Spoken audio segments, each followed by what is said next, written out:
കേൾക്കാം ഭാഷ കേൾക്കാം. കർത്താവായ യേശുക്രിസ്തുവിന്റെ നിസ്തുല്യ നാമത്തിൽ ഇന്ന് ഈ മീറ്റിംഗിൽ പങ്കെടുക്കുന്ന എല്ലാ പ്രിയപ്പെട്ടവർക്കും കർത്താവായ യേശുക്രിസ്തുവിന്റെ നാമത്തിലുള്ള വന്ദനം അറിയിക്കുന്നു. കഴിഞ്ഞ ചൊവ്വാഴ്ച റോമാലേഖനം 8-ാം അധ്യായത്തെ ആസ്പദമാക്കിയുള്ളൊരു പഠനമാണ് ഞാൻ തുടങ്ങി വെച്ചത്. ഇന്ന് അതിന്റെ ബാക്കി ഭാഗം ചിന്തിപ്പാനാണ് കർത്താവിൽ ശരണപ്പെടുന്നത്.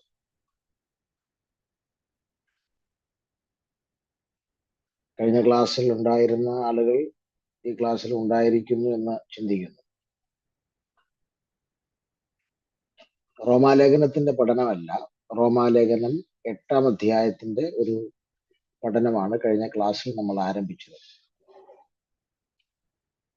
അതെല്ലാം നമുക്ക് അയവിറക്കാനുള്ള സമയമില്ല. എങ്കിലും കഴിഞ്ഞ ക്ലാസ്സിൽ നമ്മൾ റോമാലേഖനം 8-ാം അധ്യായത്തിൽ നിന്ന് നമ്മളൊരു തലക്കെട്ട് കണ്ടെത്തി ആ തലക്കെട്ടിലൂടെയാണ് സഞ്ചരിച്ചത്. ദൈവസ്നേഹം എന്നുള്ളതായിരുന്നു 8-ാം അധ്യായത്തിൽ നിന്ന് നാം കണ്ടെത്തിയ തലക്കെട്ട്. അതിൽ രണ്ട് രീതിയിലാണ് നമ്മൾ അതിനെ കണ്ടത്. ഒന്ന്, നമ്മെ സ്നേഹിച്ച കർത്താവ്; രണ്ട്, കർത്താവിനെ സ്നേഹിച്ച നമ്മൾ. അപ്പോൾ നമ്മൾ ഈ 8-ാം അധ്യായത്തിലൂടെ നാം പഠിക്കുവാൻ മുൻപോട്ട് പോയ വിഷയം പൂർണ്ണ ജയം എന്നുള്ള വിഷയമാണ്. പൂർണ്ണ ജയം എന്നുള്ള വിഷയമാണ്. അതിനാധാരമായി നമ്മൾ പഠനത്തിന് വേണ്ടി ഒരു വാക്യം വായിച്ചാണ് കഴിഞ്ഞ ക്ലാസ്സിൽ ആരംഭിച്ചത്. റോമാലേഖനം 8-ാം അധ്യായം 37-ാമത്തെ വാക്യത്തെ ആസ്പദമാക്കിയാണ് നമ്മുടെ പഠനം ആരംഭിച്ചത്. അതുകൊണ്ട് തന്നെ പഠനം പൂർണ്ണ ജയം എന്നുള്ള പേരിലാണ് മുൻപോട്ട് പോകുന്നത്. സ്തോത്രം. നാമോ നമ്മെ സ്നേഹിച്ചവൻ മുഖാന്തരം ഇതിലൊക്കെയും പൂർണ്ണ ജയം പ്രാപിക്കും. സത്യം പറഞ്ഞാൽ റോമാലേഖനം 8-ാം അധ്യായം പഠിക്കണമെങ്കിൽ 6-ഉം 7-ഉം അധ്യായങ്ങളെ കുറിച്ചുള്ള ആധികാരികമായ അറിവുണ്ടെങ്കിലേ 8-ാം അധ്യായത്തിൽ വേണ്ടതുപോലെ ആ വചനം നമ്മുടെ അകത്ത് പ്രകാശിക്കുകയുള്ളൂ. നമുക്ക് അതിലേക്ക് പോകാനുള്ള സമയമില്ല. നമ്മൾ കഴിഞ്ഞ ക്ലാസ്സിൽ വീണ്ടും ചിന്തിച്ച വിഷയം പരിശുദ്ധാത്മാവിനെ കുറിച്ചുള്ള ഒരു അഗാധമായ അറിവ്, അല്ലെങ്കിൽ പരിശുദ്ധാത്മാവിന്റെ സുവിശേഷമാണ് ഈ 8-ാം അധ്യായം നമ്മൾ ചിന്തിച്ചു. ആകയാൽ പരിശുദ്ധാത്മാവുമായി ബന്ധപ്പെട്ട് 8-ാം അധ്യായത്തെ നമ്മൾ വിഭജിച്ചൊക്കെയാണ് കഴിഞ്ഞ ക്ലാസ്സിൽ മുൻപോട്ട് പോയത്. സ്തോത്രം. കൂടാതെ നമുക്ക് പുതിയ കാര്യങ്ങൾ, ന്യൂ എന്ന് പറഞ്ഞു തുടങ്ങുന്ന പുതിയ കാര്യങ്ങളെ കുറിച്ചുള്ള ഒരു പഠനവും നമുക്ക് ലഭിച്ചു. 7 പുതിയ കാര്യങ്ങൾ ഈ അധ്യായത്തിൽ നിന്ന് നാം കാണുകയുണ്ടായി. ഇന്ന് നമ്മൾ ആരംഭിക്കുന്നത് പരിശുദ്ധാത്മാവ് നമുക്ക് തരുന്ന സദ്വാർത്തയെ കുറിച്ച് പറഞ്ഞുകൊണ്ടാണ് നമ്മൾ ഇന്നത്തെ ക്ലാസ് ആരംഭിക്കുന്നത്. പരിശുദ്ധാത്മാവ് നമുക്ക് തരുന്ന സദ്വർത്തമാനം, ഗുഡ് ന്യൂസ്.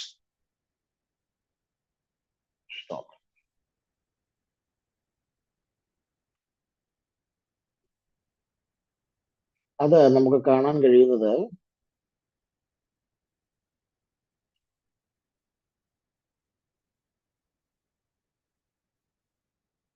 അതിപ്രധാനപ്പെട്ട ചില പരിശുദ്ധാത്മാവിലെ അതിപ്രധാനപ്പെട്ട ചില ഗുഡ് ന്യൂസുകൾ നമുക്ക് ഇതിനകത്ത് കാണാൻ കഴിയുന്നു.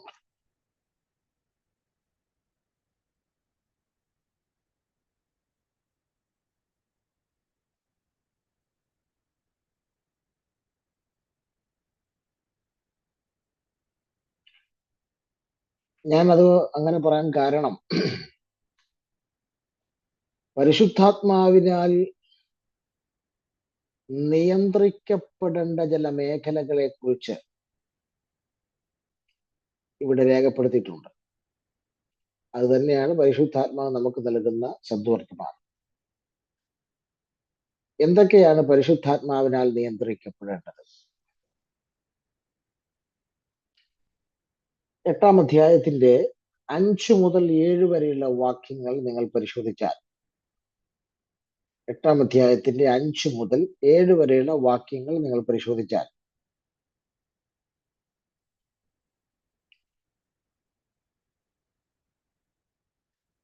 നിയന്ത്രിക്കപ്പെടേണ്ട ഒന്നാമത്തെ കാര്യം, പരിശുദ്ധാത്മാവിനാൽ നിയന്ത്രിക്കപ്പെടേണ്ട ഒന്നാമത്തെ കാര്യം, നമ്മുടെ മൈൻഡ്, നമ്മുടെ മനസ്സ് പരിശുദ്ധാത്മാവിനാൽ നിയന്ത്രിക്കപ്പെടണം. അതാണ് ഒന്നാമത്തെ കാര്യം.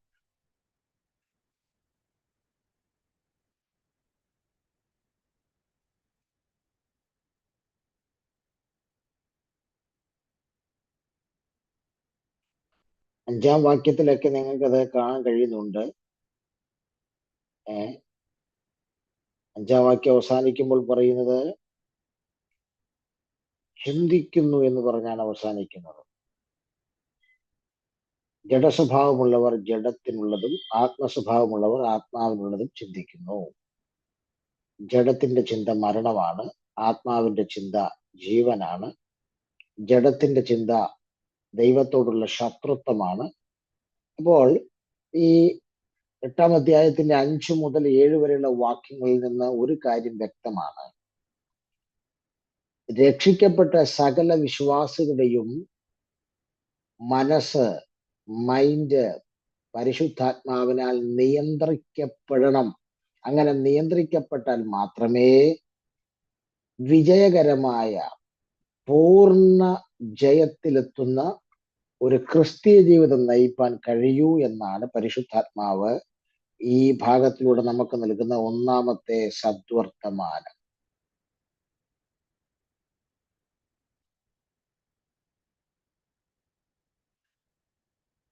പ്രിയരെ, നിങ്ങൾ തിരുവഴുത്ത് ആകമാനം പരിശോധിച്ച് നോക്കിയാൽ പിശാച് ഏറ്റവും കൂടുതൽ ദൈവമക്കളുടെ ജീവിതത്തിൽ പ്രവർത്തിക്കുന്നത് അവരുടെ മൈൻഡിലൂടെയാണ്, മനസ്സിലൂടെയാണ്. സ്തോത്രം. ഞാൻ അതിന് ഒരു വലിയ ഉദാഹരണം പറയാം. 1-ാം നൂറ്റാണ്ടിലെ സഭയുടെ ആദ്യത്തെ ദൈവത്തിന്റെ ന്യായവിധി നടന്നത്, എന്റെ ഓർമ്മ ശരിയാണെങ്കിൽ, അത് അനന്യാസിന്റെയും സഫീറയുടെയും ജീവിതത്തിലാണ്. അപ്പോസ്തലപ്രവൃത്തി 2-ാം അധ്യായത്തിലാണല്ലോ സഭ സ്ഥാപിക്കപ്പെട്ടത്. 2-ാം അധ്യായത്തിൽ 3000 പേര് രക്ഷിക്കപ്പെടുന്നു. 3-ാം അധ്യായത്തിൽ മുടന്തൻ ദേവാലയമുറ്റത്തുനിന്ന് തുള്ളിച്ചാടി എഴുന്നേൽക്കുന്നു. 4-ാം അധ്യായത്തിലും 5-ാം അധ്യായത്തിലും ഒക്കെ വലിയ ഉണർവുകൾ നടക്കുമ്പോൾ ആ ഉണർവിൽ ജനമെല്ലാം അവർക്കുള്ളതെല്ലാം പൊതുവക എന്ന് എണ്ണുകയും മുഴുവൻ വിറ്റ് ദൈവരാജ്യത്തിന് കൊടുത്തുകൊണ്ടൊക്കെ ഇരിക്കുമ്പോൾ അവിടെ പരിശുദ്ധാത്മാവിനോട് വ്യാജം കാണിക്കുന്ന അനന്യാസിനെയും സഫീറയും ദൈവം ന്യായം വിധിക്കുന്നതായിട്ടാണ് മനസ്സിലാക്കുന്നത്. അപ്പൊ എനിക്ക് തോന്നുന്നത് 1-ാം നൂറ്റാണ്ടിലെ സഭയുടെ സഭഭൂമി സ്ഥാപിക്കപ്പെട്ടതിന് ശേഷമുള്ള ദൈവത്തിന്റെ ആദ്യ ന്യായവിധിയായിട്ട് കണക്കാക്കാം. അങ്ങനെ അവരെ ന്യായം വിധിക്കാൻ ഉണ്ടായ സന്ദർഭത്തിൽ അവര് മോശക്കാരായ ഒരാളുകളായിട്ട് എനിക്ക് തോന്നുന്നില്ല. അനന്യാസും സഫീർ എന്ന് പറഞ്ഞാല് 1-ാം നൂറ്റാണ്ടിലെ സഭയുടെ പ്രവർത്തനങ്ങളും പരിശുദ്ധാത്മാവിന്റെ പ്രവർത്തനങ്ങളും അപ്പോസ്തലന്മാരുടെ കയ്യാലുള്ള വീര്യപ്രവർത്തികളും മിറക്കിൾസുകളെല്ലാം കണ്ടു വളർന്നവരാണ് അവർ. അങ്ങനെ കണ്ടു വളർന്ന ഒരു ഭാര്യ ഭർത്താവും കൂടെ പരിശുദ്ധാത്മാവിനോട് വ്യാജം കാണിക്കുമെന്ന് നിങ്ങൾക്ക് തോന്നുന്നുണ്ടോ? അപ്പോസ്തലന്മാരാൽ പരിശുദ്ധാത്മാവ് ചെയ്യുന്ന ആ പ്രവർത്തികൾ കണ്ട് അവിടെ എല്ലാം മഹാഭയം ഉണ്ടായിക്കൊണ്ടിരിക്കുന്ന സമയത്ത് ഇവരിങ്ങനെ ഒരു വ്യാജം പരിശുദ്ധാത്മാവിനോട് ചെയ്യുമോ? പക്ഷെ അവർ അങ്ങനെ ചെയ്തു. ചെയ്യാൻ അവരെ പ്രേരിപ്പിച്ച ഘടകം എന്താണ്? അത് അപ്പോസ്തലപ്രവൃത്തി 5-ാം അധ്യായത്തിൽ വളരെ വ്യക്തമായിട്ട് പത്രോസ് അവരോട് ചോദിക്കുന്നുണ്ട്. സ്തോത്രം. അത് നമ്മുടെ ഈ വിഷയവുമായി ബന്ധപ്പെട്ട് ഗൗരവമുള്ള വിഷയമാണ്. 5-ാം അധ്യായം 3-ാം വാക്യത്തിൽ പത്രോസ് പറയുന്നു, അപ്പോൾ പത്രോസ് അനന്യാസേ, പരിശുദ്ധാത്മാവിനോട് വ്യാജം കാണിപ്പാനും നിലത്തിന്റെ വിലയിൽ കുറെ എടുത്തു വെപ്പാനും സാത്താൻ നിന്റെ ഹൃദയം കൈവശമാക്കിയത് എന്ത്? അതാണ് എന്റെ ചോദ്യം. ആ വാക്യം അവസാനിക്കുമ്പോൾ പറയുന്ന പദം വളരെ ശ്രദ്ധേയമാണ്. സാത്താൻ നിന്റെ ഹൃദയം കൈവശമാക്കിയത് എന്ത്? സ്തോത്രം. ഇംഗ്ലീഷിൽ കുറച്ചുകൂടെ ഗൗരവത്തിൽ ആ ഭാഗം പറയുന്നത്, വൈ ഹാത്ത് സാത്താൻ ഫിൽഡ് ദെൻ ഹാറ്റ് എന്നാണ്. ഫിൽഡ്, സാത്താൻ നിന്റെ ഹൃദയം കൈവശമാക്കി എന്നുള്ളതിന് പകരം ഫിൽഡ്, നിറഞ്ഞത്. അർത്ഥാൽ ഒരു കാര്യം വ്യക്തമായി. അപ്പോൾ സാത്താൻ ഹൃദയത്തിൽ പ്രവേശിച്ചു എന്ന് പറയുന്നതിനേക്കാൾ സാത്താൻ ഹൃദയം കൈവശമാക്കി.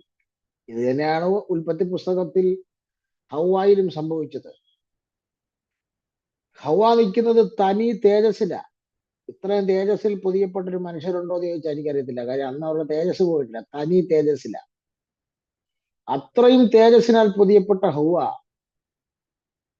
സാത്താൻ പറഞ്ഞൊരു വേടിന്റെ പുറകെ സഞ്ചരിച്ചെങ്കിൽ, ഈ പഴം തിന്നാൽ ദൈവത്തെ പോലാകുമെന്ന് പറഞ്ഞപ്പോൾ ആ വേടിന്റെ പുറകെ സഞ്ചരിച്ചെങ്കിൽ അതിന്റെ അർത്ഥം ഒന്നേ ഉള്ളൂ, സാത്താന്റെ വാക്കിൽ ഹവ്വ ആകർഷിക്കപ്പെട്ടു. ഒന്നുകൂടെ ഇറങ്ങി പറഞ്ഞാൽ ഹവ്വയുടെ ഹൃദയം സാത്താൻ അപഹരിച്ചു. ഇന്നും അതല്ലേ സംഭവിച്ചുകൊണ്ടിരിക്കുന്നത്. അതുകൊണ്ടാണ് ഈ പഠനത്തിലൂടെ പരിശുദ്ധാത്മാവ് പറയുന്നത്, നിങ്ങൾ പരിശുദ്ധാത്മാവ് ഉണ്ടെന്ന് പറഞ്ഞ് വാ തോരാതെ അന്യഭാഷ പറയുകയും കൈയടിക്കുക മാത്രം ചെയ്താൽ പോരാ. പിന്നെ നിങ്ങളുടെ ഹൃദയം, നിങ്ങളുടെ മനസ്സ് പരിശുദ്ധാത്മാവിനാൽ നിയന്ത്രിക്കപ്പെട്ടിരിക്കണം.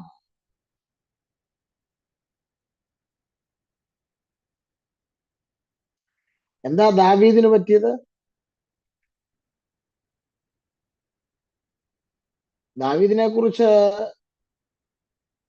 നമുക്ക് മനസ്സിലാക്കാൻ കഴിയുന്നത്, ദാവീദ് നിമിത്തം ഇസ്രായേലിൽ ഒരു വലിയ ന്യായവിധി നടന്നു. ദാവീദ് നിമിത്തം ഉണ്ടായതാ ഇസ്രായേലിൽ വലിയൊരു ന്യായവിധി നടന്നു. ദാവീദ് ജനത്തെ എണ്ണി. സത്യത്തിൽ ജനത്തെ എണ്ണാൻ പാടില്ല. ദാവീദിന്റെ സേനാനായകനായ യോവാബ് അത് നിരുത്സാഹപ്പെടുത്തിയതാ. പക്ഷേ ദാവീദ് ജനത്തെ എണ്ണി.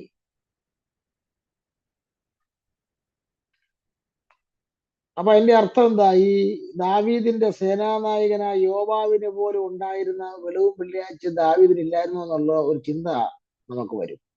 സ്തോത്രം. പക്ഷെ അടുത്ത ഭാഗത്ത് വായിക്കുമ്പോൾ ഒരു പദം എഴുതിയിട്ടുണ്ട്, ജനത്തെ എണ്ണുവാൻ സാത്താൻ ദാവീദിനെ തോന്നിപ്പിച്ചു. അപ്പോൾ ജനത്തെ എണ്ണാൻ ഒരു തോന്നൽ ദാവീദിനെ പോലെ ദൈവത്തിന്റെ ഹൃദയപ്രകാരമുള്ള ഒരു മനുഷ്യന്റെ ഹൃദയത്തിൽ സാത്താൻ ഇട്ടു എങ്കിൽ അതിന്റെ അർത്ഥം എന്താ? ആ സെക്കൻഡ്, ആ മിനിറ്റിലേക്ക് ദാവീദിന്റെ ഹൃദയം സാത്താനാൽ നിയന്ത്രിക്കപ്പെട്ടു എന്നല്ലേ? അതെ, ചില തോന്നലുകളിടും.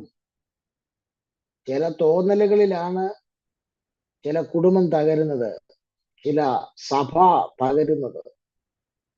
നമുക്ക് തോന്നുകയാണ് നമ്മളെ കുറിച്ച് അവരങ്ങനെ പറഞ്ഞു, നമ്മളെ കുറിച്ച് ആയിരിക്കും പറഞ്ഞത്. അതെ, നമ്മളെ കുറിച്ച് തന്നെയാണ്. എല്ലാം തോന്നലല്ലേ? ആരാണ് ആ തോന്നൽ വരുത്തിയത്? ആ തോന്നൽ നിന്റെ ഉള്ളിൽ വരാൻ തക്ക രീതിയിൽ നിന്റെ ഹൃദയം സാത്താന് ഏതു സമയത്തും തോന്നലിടത്തക്ക രീതിയിൽ പാകമാക്കി കൊടുത്തത് എന്തിന്?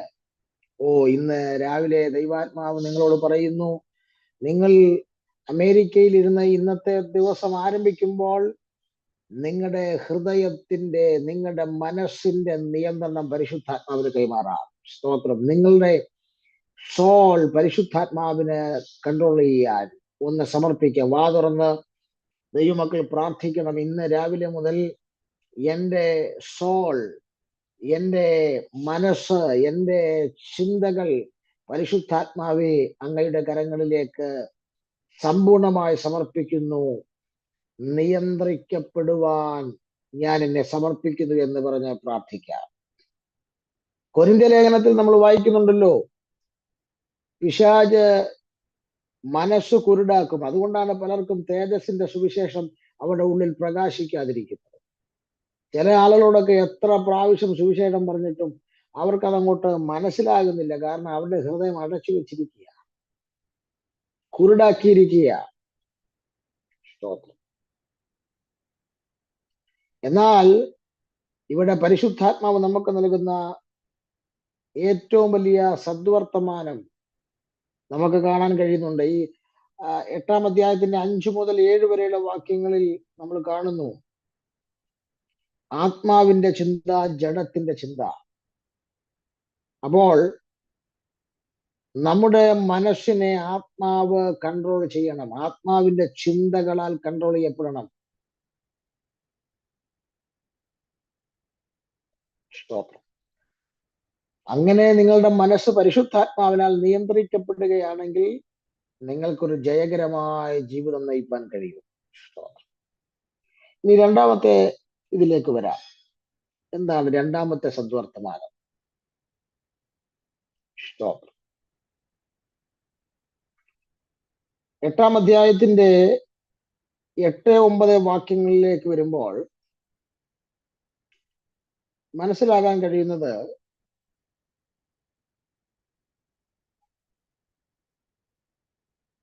നിങ്ങളുടെ മൈൻഡ് മാത്രമല്ല, പിന്നെ നിങ്ങളുടെ മോട്ടീവ്, നിങ്ങളുടെ ഉദ്ദേശങ്ങളും പരിശുദ്ധാത്മാവിനാൽ നിയന്ത്രിക്കപ്പെടണം.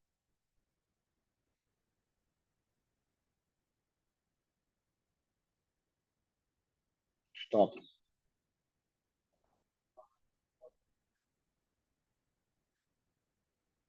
നിങ്ങളുടെ ഉദ്ദേശങ്ങൾ, നിങ്ങളുടെ മോട്ടീവ് പരിശുദ്ധാത്മാവിനാൽ നിയന്ത്രിക്കപ്പെടണം.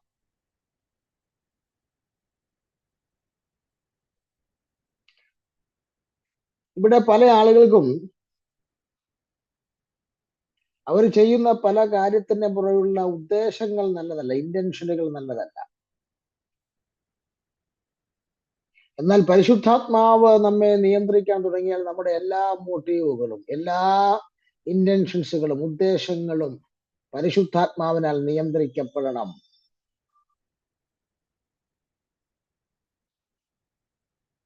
അങ്ങനെയുള്ളവർക്ക് ദൈവത്തെ പ്രസാദിപ്പിക്കാൻ കഴിയും. ഇനി മൂന്നാമത്തെ കാര്യം, മൂന്നാമത്തെ സദ്വർത്തമാനം 10-11 വാക്യങ്ങളിലേക്ക് വരുമ്പോൾ, 8-ാം അധ്യായം 10-11 വാക്യങ്ങളിലേക്ക് വരുമ്പോൾ, പരിശുദ്ധാത്മാവ് നമ്മുടെ ശരീരത്തിലെ മുഴുവൻ അവയവങ്ങളെയും നിയന്ത്രിക്കണം. മുഴുവൻ അവയവങ്ങളെയും നിയന്ത്രിക്കണം.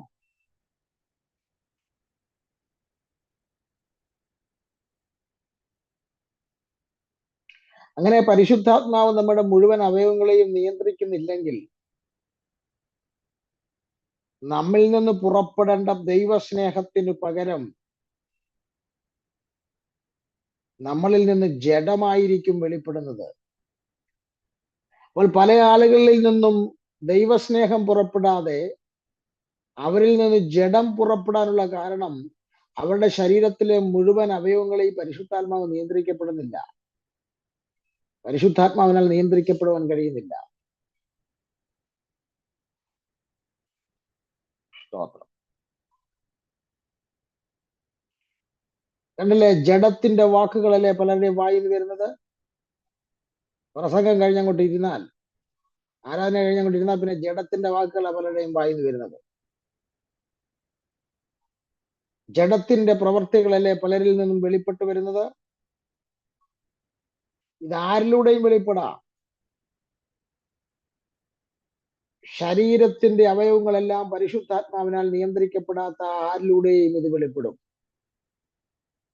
അയാൾ റോമാലേഖനം 8-ാം അധ്യായത്തിൽ പരിശുദ്ധാത്മാവ് നൽകുന്ന സദ്വർത്തമാനം, നിന്റെ ശരീരത്തിന്റെ മുഴുവൻ അവയവങ്ങളെയും നിയന്ത്രിക്കാൻ നീ പരിശുദ്ധാത്മാവിന് വിട്ടുകൊടുത്താൽ അവൻ നിയന്ത്രിക്കും.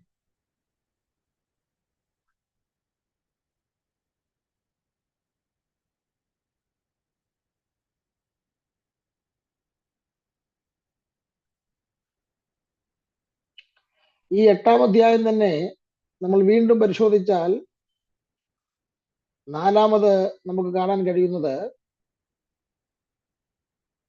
നമ്മുടെ സാഹചര്യങ്ങൾ, നമ്മുടെ ചുറ്റുപാടുകൾ, നമ്മുടെ അറ്റ്മോസ്ഫിയർ പരിശുദ്ധാത്മാവിനാൽ നിയന്ത്രിക്കപ്പെടണം എന്നുള്ളതാണ് 4-മതായി നാം കാണുന്ന പരിശുദ്ധാത്മാവിന്റെ സദ്വർത്തമാനം. 8-ാം അധ്യായം 22 മുതൽ 25 വരെയുള്ള വാക്യങ്ങളിലേക്ക് വരുമ്പോൾ നമുക്കത് കാണാൻ കഴിയുന്നു.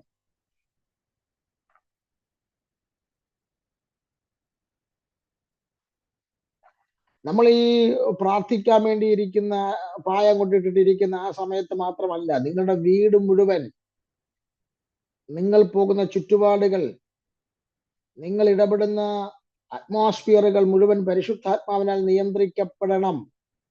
പ്രാർത്ഥിക്കാനിരിക്കുന്ന അരമണിക്കൂർ മാത്രം ഭക്തിയിലിരിക്കുക എന്നുള്ളതല്ല. പിന്നെ നിങ്ങളുടെ വീട്, നിങ്ങളുടെ ചുറ്റുപാടുകൾ, നിങ്ങൾ ഇടപെടുന്ന അന്തരീക്ഷങ്ങൾ, ഇതെല്ലാം പരിശുദ്ധാത്മാവിനാൽ നിയന്ത്രിക്കപ്പെടണം. 8-ാം അധ്യായത്തിൽ 22 മുതൽ 25 വരെയുള്ള വാക്യങ്ങൾ നമ്മൾ പഠിച്ചാൽ ആ വിഷയങ്ങളാണ് ദൈവാത്മാവ് സൂചിപ്പിക്കുന്നത്. വേഴ്സ് ബൈ വേഴ്സ് ആയിട്ടുള്ളൊരു പഠനം അല്ലാത്തതുകൊണ്ടാണ് ഞാൻ അതിലോട്ട് പോകാതെ വിഷയങ്ങൾ മാത്രം പറഞ്ഞു വരുന്നത്. പണ്ടാണ്ട് പറഞ്ഞാല് കയറി തൊട്ടും പോയി റോമാലേഖനം 8-ൽ എവിടെ കൊണ്ട് നിർത്തുമെന്നും എനിക്കറിയത്തില്ല, എവിടെ കൊണ്ട്. കാരണം ഈ 8-ാം അധ്യായം മാത്രം ഒരു കടല. സ്തോത്രം. 8-ാം അധ്യായം ഒരു ഭയങ്കര വിഷയമാണ്. സ്തോത്രം. കാരണം ശിക്ഷാവധി ഇല്ല എന്ന് പറഞ്ഞ് തുടങ്ങുന്നു ഈ അധ്യായം. തോൽവി ഇല്ല എന്ന് പറഞ്ഞ് ഈ അധ്യായം പുരോഗമിക്കുന്നു. വേർപിരിക്കാൻ കഴിയുകയില്ല എന്ന് പറഞ്ഞ് ഈ അധ്യായം അവസാനിക്കുന്നു. അയ്യോ, എന്തൊരു അധ്യായമാണെന്നറിയോ.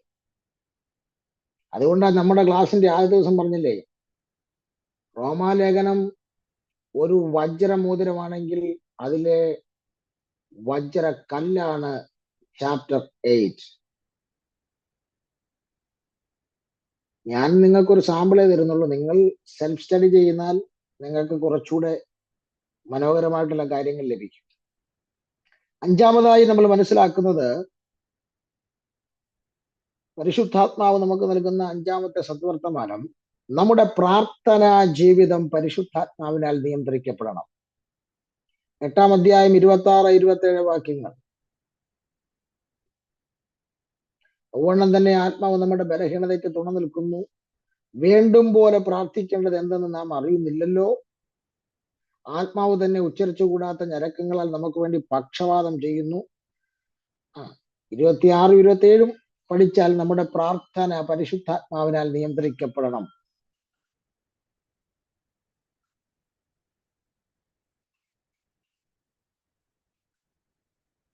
അപ്പോൾ പരിശുദ്ധാത്മാവ് നമ്മളെ എങ്ങനെയാണ് നിയന്ത്രിക്കുന്നത് എന്നാണ് നമ്മളിപ്പോൾ ഈ ചാപ്റ്റർ 8-ൽ നിന്ന്, അധ്യായം 8-ൽ നിന്ന് മനസ്സിലാക്കിയത്. അതിപ്രധാനമായും 5 കാര്യങ്ങൾ നമ്മളിപ്പോൾ കണ്ടു. 1, നമ്മുടെ മനസ്സ് പരിശുദ്ധാത്മാവിനാൽ നിയന്ത്രിക്കപ്പെടണം.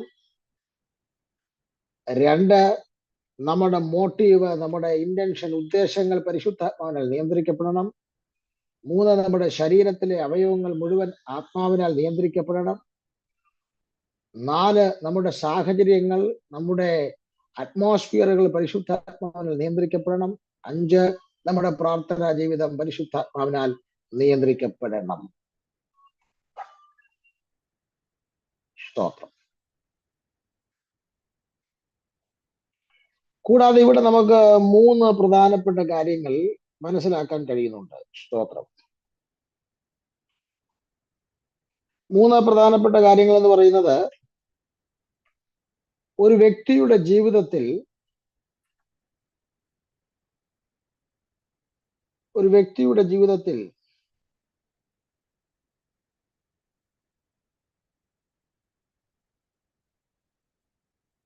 പിതാവ്, പുത്രൻ, പരിശുദ്ധാത്മാവ് എന്ന 3 ആളത്തങ്ങൾ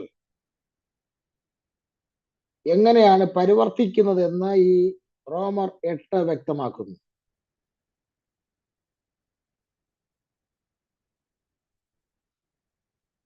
നമ്മൾ സാധാരണ പറയുന്ന പിതാവ്, പുത്രൻ, പരിശുദ്ധാത്മാവ് എന്നാണ്. എന്നാൽ റോമാലേഖനത്തിന്റെ എഴുത്തിന്റെ ശൈലി അനുസരിച്ചും പൗലോസിന്റെ എഴുത്തിന്റെ ഒരു ശൈലി അനുസരിച്ചും കൊടുത്തിരിക്കുന്ന ഓർഡർ എന്ന് പറയുന്നത്, നമ്മുടെ കർത്താവ്, പരിശുദ്ധാത്മാവ്, പിതാവായ ദൈവം, ഇങ്ങനെയാണ് കൊടുത്തിരിക്കുന്നത്. നമ്മൾ സാധാരണ പറയുന്നത് പിതാവ്, പുത്രൻ, പരിശുദ്ധാത്മാവ് എന്നാണ്. എന്നാൽ പൗലോസ് റോമാലേഖനം എഴുതിയ രീതി അനുസരിച്ചും പൗലോസിന്റെ ഒരു ശൈലി അനുസരിച്ചും ഒക്കെ ഇതിൽ കൊടുത്തിരിക്കുന്ന ഓർഡർ നമ്മുടെ കർത്താവ്, പരിശുദ്ധാത്മാവ്, പിതാവായ ദൈവം, ഈ ഒരു ഓർഡറിലാണ് കൊടുത്തിരിക്കുന്നത്. അത് ഈ 8-ാം അധ്യായത്തിൽ കാണാൻ കഴിയുന്നുണ്ട്.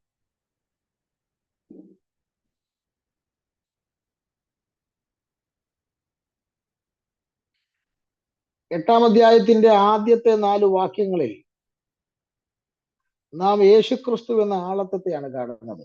യേശുക്രിസ്തുവിനാൽ നാം പൊതിയപ്പെടുന്ന ഒരു കാഴ്ചയാണ് നാം കാണുന്നത്. 1-ാം വാക്യത്തിൽ പറയുന്നു, യേശുക്രിസ്തുവിൽ ഉള്ളവർക്ക് ശിക്ഷാവിധി ഇല്ല. 2-ാം വാക്യത്തിൽ യേശുക്രിസ്തുവിലുള്ള സ്വാതന്ത്ര്യം. 3-ാം വാക്യത്തിൽ യേശുക്രിസ്തു നമുക്ക് വേണ്ടി, നമ്മുടെ പാപത്തിന് വേണ്ടി ജഡത്തിൽ ശിക്ഷ അനുഭവിക്കുന്നു. 4-ാം വാക്യത്തിൽ യേശുക്രിസ്തു ന്യായപ്രമാണത്തിന്റെ നീതി നിവർത്തിക്കുന്നു. അപ്പോൾ യേശുക്രിസ്തു എന്ന ആളത്വത്താൽ നാം പൊതിയപ്പെടുന്നതാണ് 1 മുതൽ 4 വരെയുള്ള വാക്യങ്ങളിൽ നാം വ്യക്തമായി കാണുന്നത്.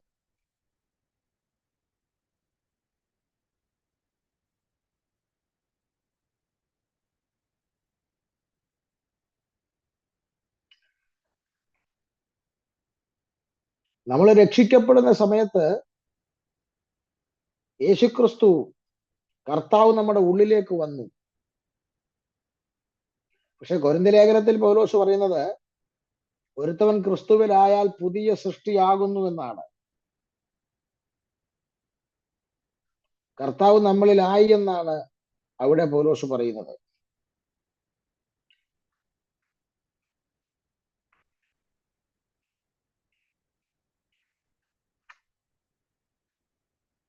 പക്ഷേ ഇത് രക്ഷിക്കപ്പെടുന്ന സമയത്ത്, അല്ലെങ്കിൽ നാം പുതിയ സൃഷ്ടി ആയപ്പോൾ കർത്താവ് നമ്മളിൽ വന്നു, അല്ലെങ്കിൽ നാം കർത്താവിലായി. കർത്താവ് നമ്മളിൽ വന്നു എന്നാണ് അവിടെ പറയുന്നത്, അല്ലെങ്കിൽ കർത്താവ് നമ്മളിലായി. തിരിച്ച് ഞാനൊരു ചോദ്യം ചോദിക്കട്ടെ. കർത്താവ് നമ്മളിലായെന്നുള്ള കാര്യത്തിൽ തർക്കമൊന്നുമില്ല. തിരിച്ചൊരു ചോദ്യം, നാം പൂർണ്ണമായും കർത്താവിലായോ?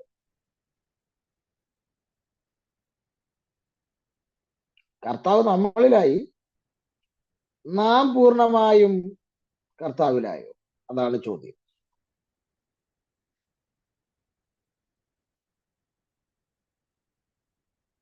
സ്തോത്രം.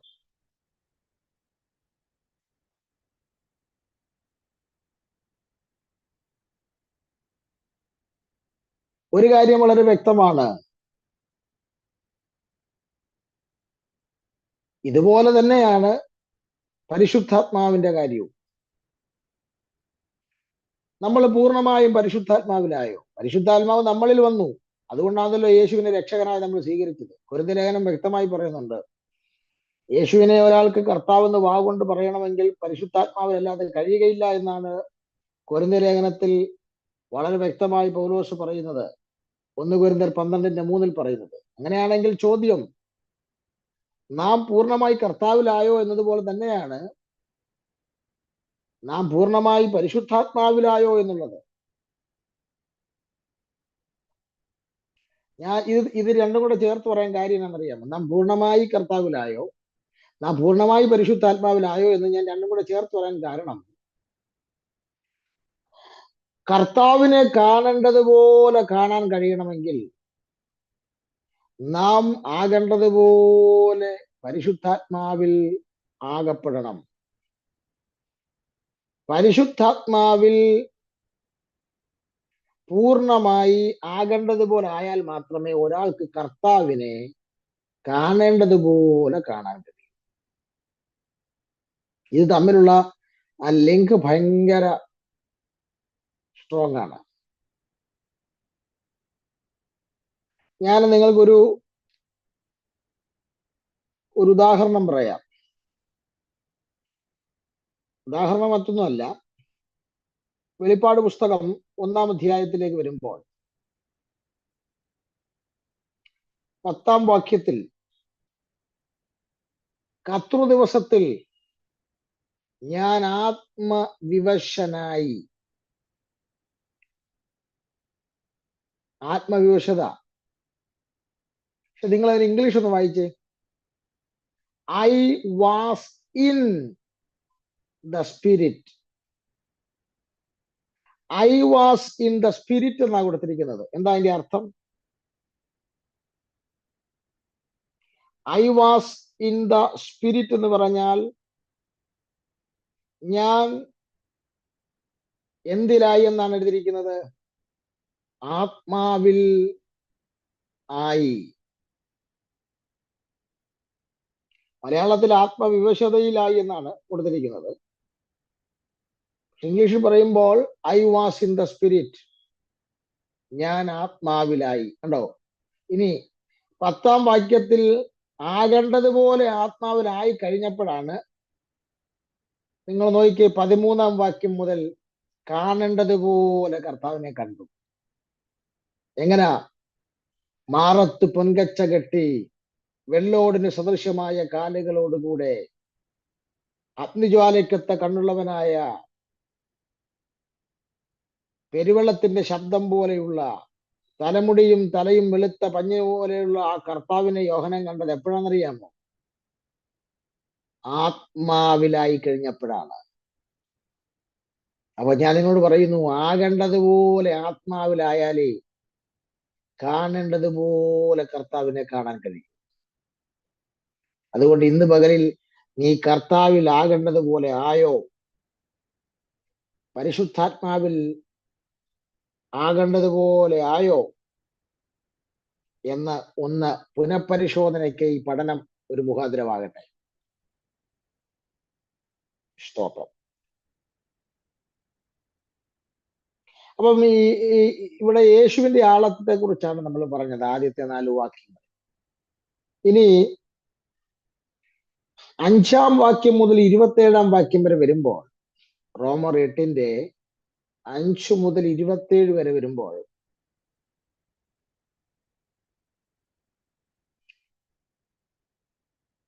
അവിടെ പരിശുദ്ധാത്മാവെന്ന ആളത്വത്തെയാണ് കാണിക്കുന്നത്.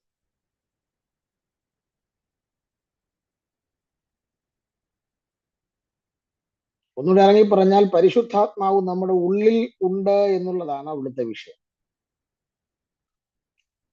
വേറെ പരിശുദ്ധാത്മാവ് നമ്മുടെ ഉള്ളിൽ ഉള്ളത് കൊണ്ടാണ് ഒരുപാട് കാര്യങ്ങൾ നമുക്ക് സാധിക്കുന്നത്. അതെന്തൊക്കെയാണെന്ന് അവിടെ പറയുന്നുണ്ട് ഡീറ്റെയിൽ ആയിട്ട്. ഇനി 3-ാമത്തെ ആളത്വം, പിതാവ്. 28 മുതൽ 8-ന്റെ 28 മുതൽ 39 വരെ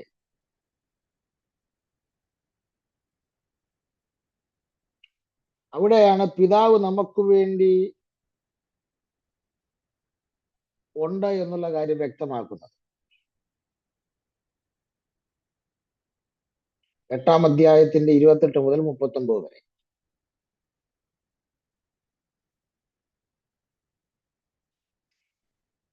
പിതാവ് നമുക്ക് വേണ്ടിയുണ്ട്. പിതാവ് നമുക്ക് വേണ്ടി ഉണ്ട് എന്ന് പറയാൻ എന്താണ് കാരണം?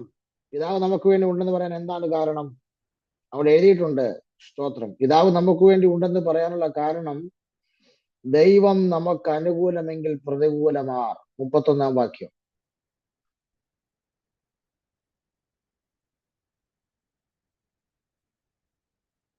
ദൈവം നമുക്ക് അനുകൂലമെങ്കിൽ പ്രതികൂലമാർ. ഇനി പിതാവ് നമുക്കുള്ളത് കൊണ്ടാണ് 28 വാക്യം നമുക്ക് വേണ്ടി സകലവും അവൻ നന്മയ്ക്കായി കൂടി വ്യാപരിപ്പിക്കുന്നു. പിതാവിനെ സ്നേഹിക്കുന്നവർക്ക് വേണ്ടി അവൻ സകലവും നന്മയ്ക്കായി കൂടി വ്യാപരിപ്പിക്കുന്നു. ഇനി ഒരു കാര്യം കൂടെ പറഞ്ഞ് ഓടിപ്പോട്ടെ. അപ്പോൾ ഈ 8-ാം അധ്യായത്തിൽ നമ്മുടെ കർത്താവും പരിശുദ്ധാത്മാവും പിതാവും നമുക്കുണ്ട്. എന്നാൽ ഈ 8-ാം അധ്യായത്തിൽ തന്നെ ഇതിന്റെ ജസ്റ്റ് ഓപ്പോസിറ്റും ഉണ്ട്. നമുക്ക് വേണ്ടി കർത്താവും നമുക്ക് വേണ്ടി പരിശുദ്ധാത്മാവും നമുക്ക് വേണ്ടി പിതാവും ഉള്ളതുപോലെ തന്നെ ഈ 8-ാം അധ്യായത്തിൽ 3 ശക്തികൾ നമ്മെ പിടിച്ചു വെക്കാൻ ശ്രമിക്കുന്നു. ലോകം, ജഡം, പിശാച്.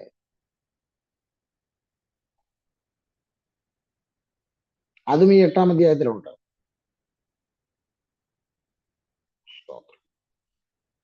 8-ാം അധ്യായത്തിന്റെ 1 മുതൽ 13 വരെയുള്ള വാക്യങ്ങളിൽ നിങ്ങൾക്ക് ജഡം കാണാൻ കഴിയുന്നുണ്ട്. ഫ്ലഷ്, ജഡം. അവിടെ ജഡത്തിൽ നിന്ന് എങ്ങനെ വിടുതൽ പ്രാപിക്കാം എന്നുള്ളതാണ് രേഖപ്പെടുത്തുന്നത്.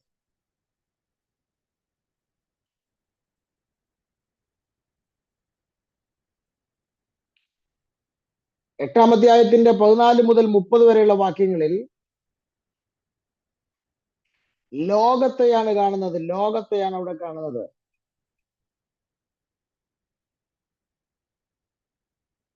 ലോകത്തെക്കുറിച്ചും ലോകത്തിന്റെ ചിന്തകളെ കുറിച്ചുമാണ് അവിടെ കാണുന്നത്. 8-ാം അധ്യായത്തിന്റെ 31 മുതൽ 39 വരെയുള്ള വാക്യങ്ങളിൽ പിശാച് നമുക്ക് നേരെ കൊണ്ടുവരുന്ന വിഷയങ്ങളാണ് കാണുന്നത്. അതുകൊണ്ടാണ് റോമർ 8-ാം അധ്യായത്തിന്റെ 37-ാം വാക്യത്തിൽ പറയുന്നത്, ഇതിലൊക്കെയും പൂർണ്ണജയം പ്രാപിച്ചിരിക്കുന്നു. ഏതിലൊക്കെയും? 31 മുതൽ 39 വരെയുള്ള വാക്യങ്ങളിൽ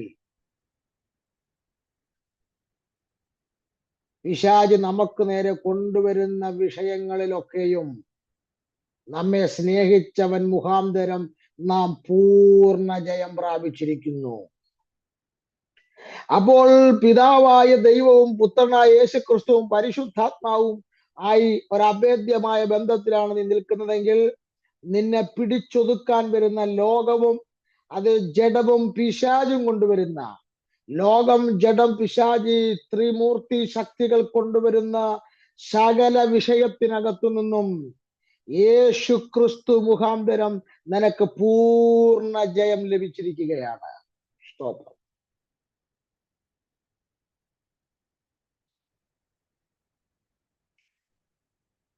അതെ, അതാണ് സാത്താൻ കൊണ്ടുവരുന്ന വിഷയങ്ങളാണ് എഴുതിയിരിക്കുന്നത്. എന്താണ് എഴുതിയിരിക്കുന്നത്? കഷ്ടത, സങ്കടം, പട്ടിണി, ഉപദ്രവം, വാള്, നഗ്നത.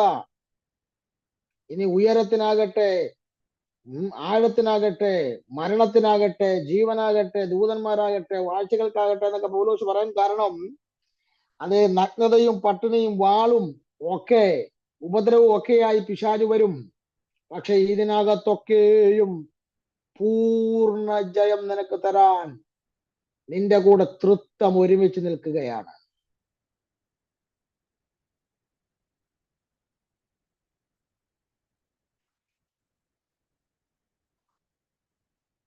അപ്പൊ ലോകം, ജഡം, പിശാച് ഇത് മൂന്നും കൊണ്ടുവരുന്ന സകല വിഷയങ്ങളിലും ഇതിലൊക്കെയും നാം പൂർണ്ണ ജയം പ്രാപിച്ചിരിക്കുകയാണ്.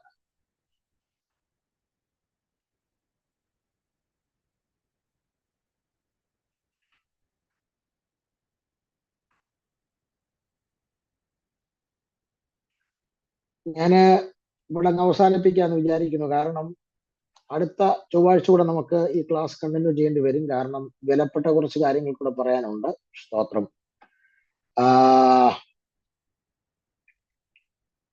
അതുകൂടെ പറഞ്ഞാൽ എനിക്ക് ഈ അധ്യായത്തിന്റെ ഒരു ഭാഗമെങ്കിലും തൊട്ടെന്നുള്ള ഒരു സന്തോഷം ഉണ്ടാകത്തുള്ളൂ. കാരണം ഇതൊരു വലിയ വിഷയം. അപ്പം ഈ ദിവസങ്ങളിലെ ചർച്ചക്കോടിന്റെ ജനറൽ കൺവെൻഷന്റെ തീം ഇതായിരുന്നെന്ന് എനിക്ക് തോന്നുന്നു, ഈ വാക്യമായിരുന്നു. പക്ഷേ ഞാൻ ഈ വിഷയത്തെ കുറിച്ച് പറയുമ്പോൾ ഒറ്റ വാക്കിൽ പൗലോസ് പറയുന്നു, ആപത്തിനാകട്ടെ, നഗ്നതയ്ക്കാകട്ടെ, വാളിനാകട്ടെ, പക്ഷെ ഇതിനകത്ത് ഒരു കാര്യം വളരെ വ്യക്തമാണ്, എന്നെ സ്പർശിച്ച വിഷയമാണ്. നിന്നെ പൊതിഞ്ഞു നിൽക്കുന്ന കർത്താവും നിനക്ക് വേണ്ടി കാര്യങ്ങൾ ചെയ്ത് നിനക്ക് തുണ നിൽക്കുന്ന പരിശുദ്ധാത്മാവും നിനക്ക് വേണ്ടി സകലവും നന്മയ്ക്കാക്കി തീർക്കാൻ നിൽക്കുന്ന പിതാവും നിന്റെ കൂടെ ഉള്ളത് കൊണ്ടാണ് ഈ ലോകത്തെയും ജഡത്തെയും പിശാച് കൊണ്ടുവരുന്ന ഈ ത്രിമൂർത്തി ശക്തികൾ കൊണ്ടുവരുന്ന ഇതിനകത്തൊക്കെയും പൂർണ്ണ ജയം പ്രാപിക്കാൻ കഴിയുന്നത്. അതുകൊണ്ട് ഈ ദിവസങ്ങളിൽ ആ തൃത്വവുമായുള്ള ബന്ധത്തിൽ ഒരു പടി കൂടെ മുൻപോട്ട് പോകാൻ പരിശുദ്ധാത്മാവ് നമ്മെ എല്ലാവരും സഹായിക്കട്ടെ എന്ന ആഹ്വാനത്തോടെ ഇന്നത്തെ വിഷയത്തിൽ നിന്ന് വിരമിക്കുന്നു. പ്രാർത്ഥനയ്ക്കായി തലകൾ വണക്കാം, കണ്ണുകൾ അടയ്ക്കാം, പ്രാർത്ഥിക്കാം. പ്രിയ പിതാവേ, നസറേയനായ യേശുവിൻ നാമത്തിൽ ഞങ്ങൾക്ക് റോമാലേഖനം 8-ാം അധ്യായത്തെ ആസ്പദമാക്കി പൂർണ്ണ ജയം പ്രാപിക്കുക എന്നുള്ള വാക്യത്തെ ആധികരിച്ചുകൊണ്ട് ദൈവസ്നേഹം എന്ന തലക്കെട്ടിൽ നിന്നുകൊണ്ട് ഞങ്ങൾക്ക് ഇന്ന് കർത്താവിന്റെ വചനത്തെ സ്പർശിപ്പാൻ, അതിനെക്കുറിച്ച് പഠിപ്പാൻ നൽകി തന്നെ അവസരത്തിനും കൃപയ്ക്കും ബലത്തിനുമായി സ്തോത്രം. ഈ പ്രിയപ്പെട്ടവരെ ബ്ലസ് ചെയ്യുന്ന ഈ വചന പഠനം അവരുടെ ഉള്ളത്തിൽ കത്തലുണ്ടാക്കട്ടെ. കൃപ കൂടെ ഇരിക്കും, ഒരുമിച്ച് അനുഗ്രഹിക്കണം. യേശു ക്രിസ്തുവിൻ തന്നെയുള്ള നാമത്തിൽ തന്നെ, ആമേൻ. കർത്താവ് നമ്മെല്ലാവരും സഹായിക്കട്ടെ. God bless U.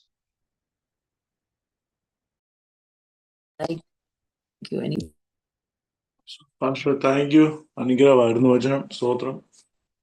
ഇതുവരെ ചിന്തിക്കാത്ത ഒരു ഡയമെൻഷനില് ഹല്ലേലൂയ പരിശുദ്ധാത്മാവിന്റെ നിറവില് ഹല്ലേലൂയ അനുഗ്രഹം പ്രാപിക്കണമെന്ന് പറഞ്ഞത് ഹല്ലേലൂയ അത് ഒത്തിരി അനുഗ്രഹമായിരുന്നു പക്ഷേ. കാരണം അത് എങ്കിലേ നമുക്ക് പൂർണ്ണമായിട്ടും ദൈവത്തിന്റെ ഫലം കഴിക്കാൻ ഒക്കൂ എന്നത് അനുഗ്രഹമായിരുന്നു. സ്തോത്രം, സ്തോത്രം, സ്തോത്രം.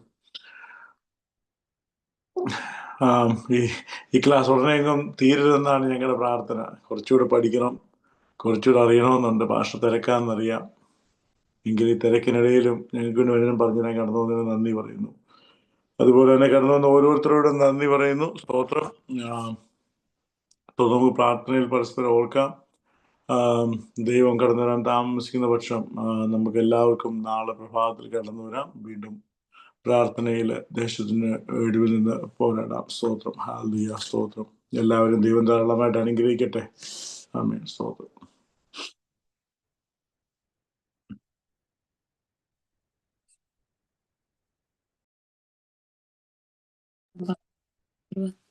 ഓക്കെ.